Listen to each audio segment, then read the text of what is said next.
Welcome to Space News from the Electric Universe, brought to you by the Thunderbolts Project at thunderbolts.info. In this special edition, we flash back to October of 2005, when an astonishing supernova shattered conventional theories about stellar evolution.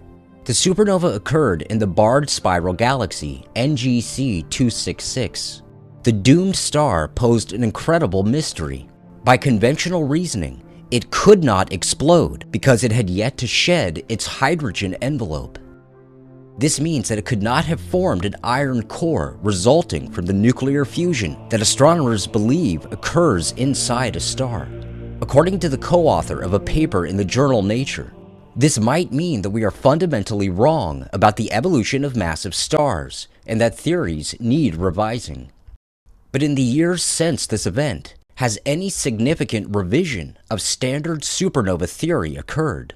The article points out that the doomed star, estimated at about 100 times our Sun's mass, was not mature enough, according to theory, to have evolved a massive iron core of nuclear fusion ash.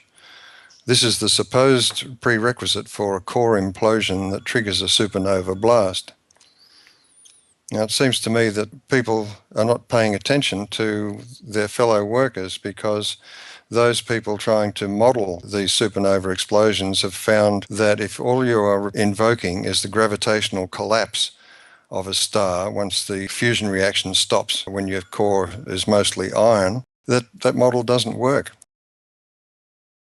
But here we go. Here's another article being surprised because something that they expected to be inside a star doesn't appear to be the case. In fact, the star is supposed to be too young to have created much of an iron core. And this is, as I said, a prerequisite for the supernova blast. One of the researchers, Avishai Galyam of the Weizmann Institute of Science in Rehovot, Israel, is quoted as saying, "This might mean that we are fundamentally wrong about the evolution of massive stars and that theories need revising." The problem is that the revision never goes back to the fundamentals to see whether it's possible that the very ideas at the foundation of how stars work might be incorrect. But this is what the electric universe does. It says all of the observations of our own sun show that the effects can be explained simply in electrical terms as a kind of an electric discharge. And it doesn't require anything to be going on inside the sun. In fact, where we do part the bright layer of the photosphere in a sunspot, it's dark below, which suggests that there's nothing going on or nothing significant inside a star. So the entire model rests on simply beliefs about the original stories, which are about 100 years old now, the beliefs surrounded and built up around that initial theory. So when they talk about revising, it's never a case of examining the foundations of this rickety building that they've constructed. It's like a listed building. You maintain the facade, the foundations may be rotten, but all you do is tinker with the interior. Despite this and countless other discoveries that contradict conventional ideas about stars and supernovae, astronomers seem hesitant to ask the most fundamental question: are stars actually fueled by nuclear fusion reactions?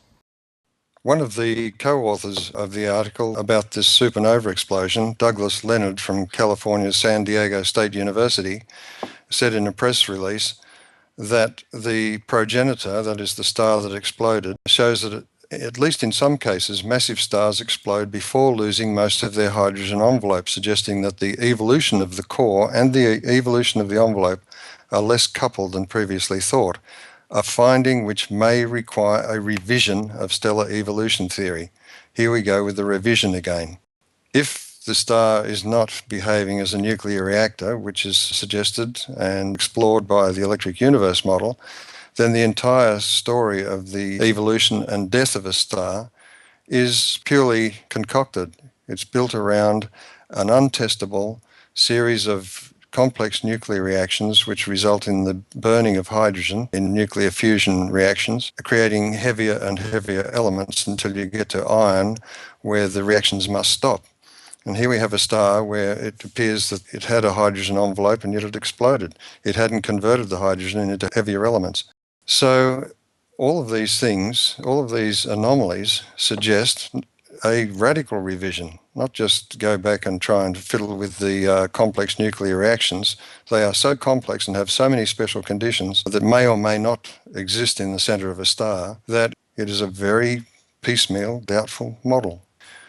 Some of the surprises regarding supernovae relate to their structure that we image, particularly supernova 1987A, which showed 3 rings arranged along an axis through the star, which was supposed to have exploded.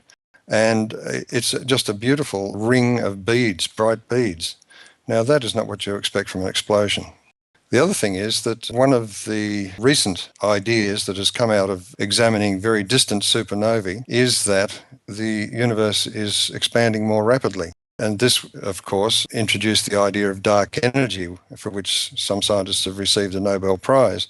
But here we have a model which is based on very doubtful supernova theory, also very doubtful measurements of or estimates of the distance of these objects, and really no basic understanding of the physics of the explosions themselves. So to use them as standard candles and then say that the universe is expanding more rapidly, accelerating expansion, is really quite an incredible extrapolation of assumptions and possibilities. One can't leave it on the other until the whole thing must fall over. In the electric universe, an electric discharge is the likely trigger of a supernova explosion. In light of all the most recent data from space, how does the success of this theory compare with a standard model? The triggering of supernova explosion, there are 2 main types. One is the idea that a star reaches the point where its core is mostly iron and the nuclear reactions cease, and then there is nothing to support the huge envelope of the rest of the star, so it collapses and then it rebounds. And as I said before, the models refuse to do what the speculators insist happens. The other model is where you have a condensed star which is ripping matter off a binary partner, and at some point it rips sufficient matter off to cause an internal nuclear explosion which causes the star to go supernova. Now that also is a theory which is fraught with difficulties. Both of them are based on gravitational effects, and the gravitational force is almost infinitely weak compared to the electric force. So these explosions, when looked at from an electrical point of view, are not so difficult to explain because the energies available are that much greater. And there is a very simple mechanism which is recognized in electrical engineering where you break a circuit and all of the electromagnetic energy stored in the entire circuit is concentrated at that break. And the Nobel Prize winner Hans Alfvén pointed out that the circuit breakers in space are called double layers, where plasma forms a thin layer with positive and negative charge separated over a short distance. If that double layer expands slightly, it can actually shut down the current across that double layer. So you have in effect the throwing of a switch. Now the double layer can exist either outside the star, in fact there may be multiples of them, and there may be some very close to the surface of the star, and it is conceivable that the electrical disruption of one of these, or the throwing of one of these switches near the surface of a star would be sufficient to cause the electrical disruption of the body itself. What's more, these double layers tend to exist along current filaments which connect to the star. And so you would expect that the double layer explosions will occur preferentially at the poles of a star. It's not spherically symmetrical. It's not going to be an explosion. It's going to be a highly directed jets of matter along the polar directions, which is the kind of thing we see in supernova remnants. For continuous updates on space news from the electric universe, stay tuned to thunderbolts.info.